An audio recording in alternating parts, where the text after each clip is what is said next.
મિત્રો, રેશમા નામની એક મહિલા હતી. તેની ઉંમર 38 વર્ષની આસપાસ હતી.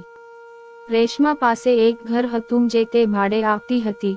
એક દિવસ એક 24 વર્ષનો છોકરો તેમના ઘરે આવે છે અને રેશમાને કહે છે કે તેને ભાડે રૂમ જોઈએ છે. હવે રેશમા તે છોકરાને તેના ઘરમાં ભાડે રાખે છે.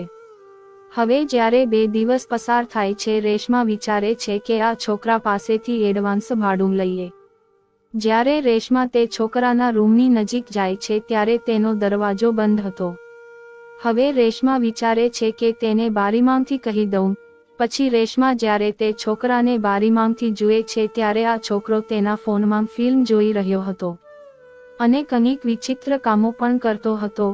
રેશમા લગભગ 5 મિનિટ સુધી તે છોકરાને જોવે છે અને જ્યારે તે પોતાને સહન કરી શકતી નથી ત્યારે તે છોકરાના રૂમમાં જ જાય છે. હવે જ્યારે આ છોકરો તેની મકાન માલિકને જોવે છે ત્યારે તે દંગ રહી જાય છે. તે તેના હોશ ગુમાવી દે છે.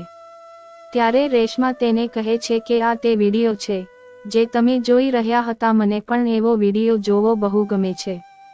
તમે પણ મારી સાથે આ વિડીયો જોઈ શકો છો. પછી તે બંને એક જગ્યાએ બેસી જાય છે અને વિડીયોનો આનંદ માણવાનું શરૂ કરી દે છે. હવે રેશમા સહન કરી શકતી ન હતી. ત્યારબાદ રેશમા તે છોકરા સાથે ખોટી હરકતો કરવા લાગે છે. હવે આ છોકરો સમજે છે રેશમા શું ઈચ્છે છે. પછી આ છોકરો રેશમા સાથે સંબંધ બાંધવા લાગે છે. તે છોકરો પ્રેમ એટલો જોરશોરથી કરે છે કે રેશમાની હાલત ખરાબ થઈ જાય છે. હવે બંને અતિ આનંદ માણી રહ્યા હતા. આ છોકરો લગભગ અડધો કલાક તેની સાથે સંબંધ બનાવે છે અને જ્યારે તે થાકી જાય છે ત્યારે તે ત્યાં જ સૂઈ જાય છે. હાલમાં બંનેનું આ કામ લગભગ 3 મહિના સુધી ચાલે છે. 3 મહિના પછી આ મહિલા, જેનું નામ રેશમા છે, તે આ છોકરા સાથે કંઈક એવું કરે છે જેની કોઈએ કલ્પના પણ કરી ન હતી. હા મિત્રો, આજે આ ઘટના સાંભળીને કદાચ તમે પણ ચોંકી જશો. એટલા માટે તમે આ વિડીયોમાં અંત સુધી જોજો, કારણ કે સાથે સાથે મજા પણ કરવાના છો. જ્યારે રેશમા નામની એક મહિલા રહેતી હતી જે લગભગ 38 વર્ષની હતી. તેના પતિનું થોડા વર્ષો પહેલાં અવસાન થયું હતું. તેને એક પુત્રી છે જેની ઉંમર 18 વર્ષની આસપાસ હતી. હાલમાં તે ધોરણ 12 માં અભ્યાસ કરતી હતી. રેશમા પાસે ઘર છે. તે ઘરમાં 5 રૂમ છે. તેને પોતાના રહેવા માટે 2 રૂમ રાખ્યા હતા અને 3 રૂમ હજુ ખાલી હતા. તેને આસપાસના લોકોને કહ્યું હતું કે તેના 3 રૂમ ખાલી છે. જો કોઈ ભાડૂત આવે તો કૃપા કરીને મને જણાવો, મારે તે રૂમ ભાડે આપવા છે. મિત્રો, થોડા દિવસો પછી બિહારી છોકરો દિલ્હી આવે છે અને રેશમાના ઘરે પહોંચે છે. આ છોકરાનું નામ રાજા હોય છે. તેની ઉંમર 24-25 વર્ષની આસપાસ છે. આ છોકરો એક મજબૂત યુવાન છોકરો હતો. તે આવીને રેશમાને કહે છે કે મારે તમારા ઘરે ભાડે રૂમ જોઈએ છે. હું નજીકની કંપનીમાં કામ કરું છું. પછી રેશમાએ છોકરાને ભાડે રાખે છે. રાજા અગાઉથી તેને ભાડું ચૂકવે છે. હવે આ છોકરો રેશમાના ઘરે સારી રીતે રહેવા લાગ્યો. મિત્રો, એક દિવસ રેશમાને તાત્કાલિક પૈસાની જરૂર હતી. તે અહીં અને ત્યાં ફોન કરે છે પરંતુ ક્યાંયથી પૈસાની વ્યવસ્થા કરવામાં અસમર્થ રહે છે. હવે રેશમા વિચારવા લાગી, આ છોકરા પાસેથી થોડા રૂપિયા એડવાન્સ લઈ લો. મિત્રો, આ છોકરાનો રૂમ પહેલા માળે હોય છે. વે શું થશે એમ વિચારીને રેશમા તે છોકરાના રૂમની નજીક જાય છે. તે છોકરાના રૂમની નજીક પહોંચે છે તો તેને અચાનક છોકરાના રૂમમાંથી આવતા કેટલાક વિચિત્ર અવાજો સંભળાય છે. તે વિચારવા લાગે છે કે આ વિચિત્ર અવાજ છે શું. જ્યારે રેશમા તે છોકરાના રૂમની બારીમાંથી જુએ છે તો આ છોકરો તેના ફોન પર ફિલ્મ જોઈ રહ્યો હતો અને તે રમી રહ્યો હતો. હવે જ્યારે રેશમા તેને જુએ છે તો તે સતબદ્ધ થઈ જાય છે. રેશમા લગભગ 5 મિનિટ સુધી આ અવસ્થામાં છોકરાને જોતી રહી. પછી જ્યારે તે પોતાની જાતને સહન કરી શકી નહીં ત્યારે તે તરત જ આ છોકરાના રૂમમાં જાય છે. જ્યારે રાજા તેની મકાન માલિકને રૂમની અંદર જુએ છે ત્યારે તે શરમથી લાલ થઈ જાય છે. પણ રેશમા આવીને તેની પાસે બેસે છે અને તેને કહે છે કે તમે જે વિડીયો જોઈ રહ્યા હતા આ વિડીયો તમે મારી સાથે પણ જોઈ શકો છો. મને પણ આવા વિડીયો જોવા બહુ ગમે છે. પછી બંને એક જગ્યાએ બેસીને તે વિડીયોની મજા લેવા લાગે છે. તે વિડીયો જોઈને રેશમા ખૂબ જ ઉત્સાહિત થઈ જાય છે. જ્યારે તે પોતાની જાતને રોકી શકતી નથી ત્યારે તે એ છોકરા સાથે અશ્લીલ હરકતો કરવા લાગે છે. રાજા સમજે છે કે રેશમા શું ઈચ્છે છે, પછી રાજા પણ તેની છેડતી કરવા લાગે છે. પછી બંને હવે સાથે સંબંધ બાંધવા માંડે છે. તે સંબંધ એટલી જોરશોરથી બનાવે છે કે રેશમાની હાલત ખરાબ થઈ જાય છે. રેશમાને પણ બહુ મજા આવતી હતી, આથી તે પણ રાજાને પૂરેપૂરો સાથ આપતી હતી. મિત્રો, હવે જ્યારે પણ રેશમાને તક મળતી ત્યારે તે આ છોકરાના રૂમમાં જતી અને તેની સાથે શારીરિક સંબંધ બાંધતી. હવે એક દિવસ રેશમા તેની દીકરી સાથે રાત્રે સૂતી હતી. મિત્રો, અચાનક 11 વાગ્યે રેશમા તેના રૂમમાંથી બહાર નીકળીને તે છોકરાના રૂમમાં પ્રવેશ કરે છે. લગભગ 10 મિનિટ પછી તેની પુત્રી પણ તેની આંખો ખોલે છે. જ્યારે તેને બેડ પર તેની માતાને ન જોઈ ત્યારે તે વિચારવા લાગે છે કે તેની માતા આટલી મોડી રાત્રે ક્યાં ગઈ હશે. તેથી તે તેની માતાને બધે શોધવાનું શરૂ કરે છે, પરંતુ તેની માતા ક્યાંય મળી નહીં. હવે તે તેની માતાને શોધવા ટેરેસ પર જવા લાગે છે. જેવી તે આ છોકરાના રૂમની નજીક પહોંચે છે, તેને તે છોકરાના રૂમમાંથી કંઈક અજીબ અવાજો આવી રહ્યા હતા. હવે તે છોકરાના રૂમની બારીમાંથી જોવા લાગી અને જોયું કે તેની માં તે છોકરા સાથે સંબંધ બનાવી રહી છે. તે છોકરો પણ તેની સાથે ખૂબ મસ્તી કરતો હતો. હવે આ છોકરી ચૂપચાપ તેના ફોન પર આ બંનેનો વિડીયો બનાવે છે અને તેના રૂમમાં આવીને સૂઈ જાય છે. થોડીવાર તેની માતા પણ પાછળથી આવે છે અને તે પણ આવીને તેની પુત્રી પાસે સૂઈ જાય છે. મિત્રો, બીજે દિવસે સવાર પડે ત્યારે રેશમા શાકભાજી વેચવા બજારમાં જવાનું શરૂ કરે છે.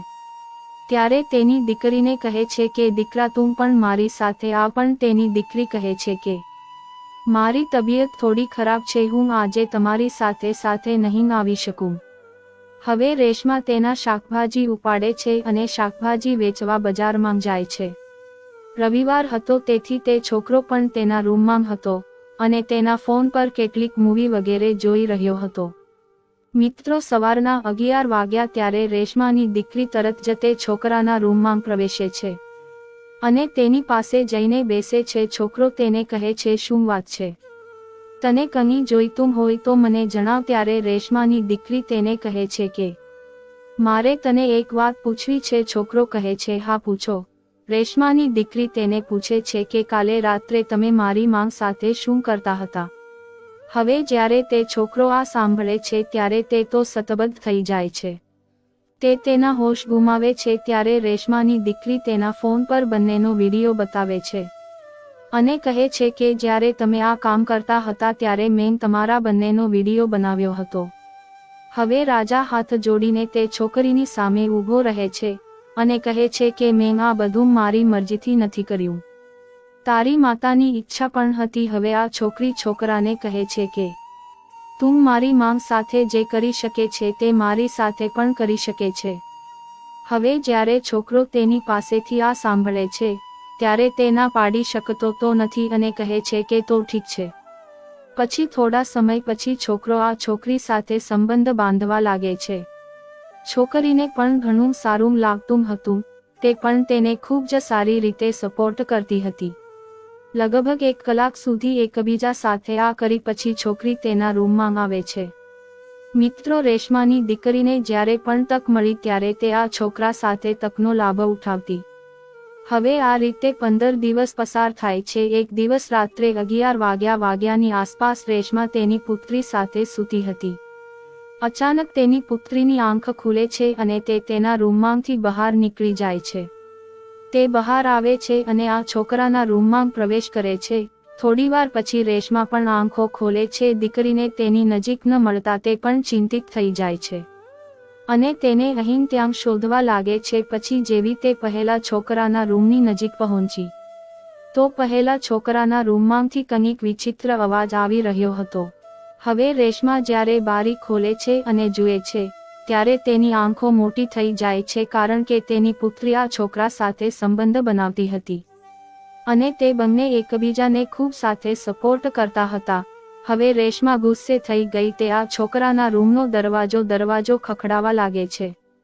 થોડીવાર પછી અંદરથી દરવાજો ખોલ્યો તો રેશમાની દીકરી અંદરથી બહાર આવે છે. હવે રેશમા એ છોકરાને ગાળો આપવા લાગી, તેને વિવિધ પ્રકારની વાતો કહેવાનું શરૂ કર્યું. ત્યારે તેની પુત્રી તેની માતાને પૂછે છે કે તમે તેને શા માટે ઠપકો આપો છો?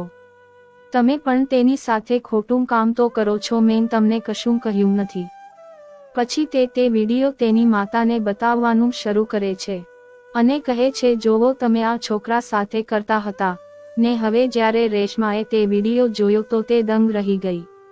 તે તેના હોશ ગુમાવે છે, તે કંઈ બોલતી નથી અને ચૂપચાપ ઊભી રહે છે અને કહે છે કે ઠીક છે, મેં પણ કર્યું છે, તે પણ કર્યું છે, હવે તો આ છોકરા સાથે આમ જ કામ કરતા રહીશ. હવે તેની પુત્રી પણ સંમત થાય છે અને તે કહે છે કે ઠીક છે. હવે આ છોકરો પણ સંમત થાય છે કારણ કે તેને મજા આવતી હતી.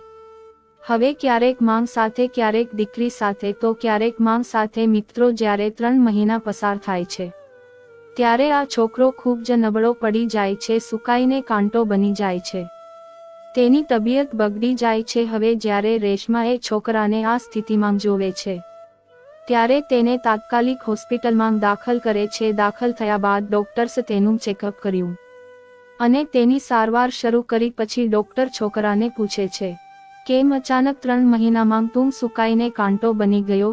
તો તે છોકરાએ ડોક્ટરને કંઈ કહેતો નથી, પરંતુ જ્યારે ડોક્ટર તેની પાવરનો ઉપયોગ કરે છે ત્યારે છોકરો ભાંગી પડે છે અને ડોક્ટરને આખી વાત કહે છે કે આ માંગ દીકરી બંને મારી સાથે લગભગ 3-4 મહિનાથી સંબંધ બનાવે છે. આ લોકોએ મારી તો હાલત ખરાબ કરી દીધી છે. હું જવાનો પ્રયત્ન કરતો પણ તેની પાસે મારો વિડીયો છે. કહે છે કે જો તમે અહીંથી જવાનો પ્રયાસ કર્યો તો અમે તારો વિડીયો વાયરલ કરશું, તને જેલમાં મોકલીશું. તેથી જ હું ડરી જતી અને ડરી જતો અને તેઓએ જે કહે તે સ્વીકારી લેતો. હવે ડોક્ટર સાહેબ આ સાંભળે છે ત્યારે તેઓ ચોંકી જાય છે અને પરેશાન થઈ જાય છે અને તરત જ પોલીસને બોલાવવામાં આવે છે. હવે પોલીસ અહીં આવે છે અને આ છોકરાનું નિવેદન લેવાનું શરૂ કરે છે. હવે છોકરો પોલીસને કહે છે કે તમે તેમની ધરપકડ કરી છે, પરંતુ હું નથી ઈચ્છતો કે તમે તેમને સજા કરો. મારું જીવન બરબાદ થઈ ગયું છે, હું હમણાં જ અહીંથી ચાલ્યો જઈશ. હું ઈચ્છું છું કે તમે તેને છોડી દો. હવે પોલીસ રેશમાને કહે છે કે જાવ અને આ છોકરાને પણ જવા દે. પછી રેશમા પોલીસને કહે છે કે સાહેબ, હું તેને આ રીતે કેવી રીતે જવા દઉં? આ છોકરાનું બાળક મારી દીકરીના ગર્ભમાં ઉછરી રહ્યું છે. તે 3 મહિનાની ગર્ભવતી છે. હવે હું તેને કોની સાથે લગ્ન કરીશ? હું તેને ક્યાં લઈ જઈશ? હું ઈચ્છું છું કે આ છોકરો મારી દીકરી સાથે લગ્ન કરે. હવે હું પણ એમના જીવનમાંથી દૂર ચાલી જઈશ. મારી જમીન મિલકત છે તે આ બધું આ છોકરાના નામે થઈ જશે. પોલીસ સમજે છે અને કહે છે કે ઠીક છે. પછી આ છોકરાએ રેશમાની દીકરી સાથે લગ્ન કર્યા. હવે બંને પોતાનું જીવન જીવવા લાગે છે. મિત્રો, આ વાર્તા બનાવવાનો હેતુ કોઈને દુઃખ પહોંચાડવાનો નથી, પરંતુ તમને જાગૃત અને સજાગ કરવાનો છે. મિત્રો, ફરી મળીશું એક નવા વિડીયોમાં. ત્યાં સુધી આવજો. ધન્યવાદ. Thank you.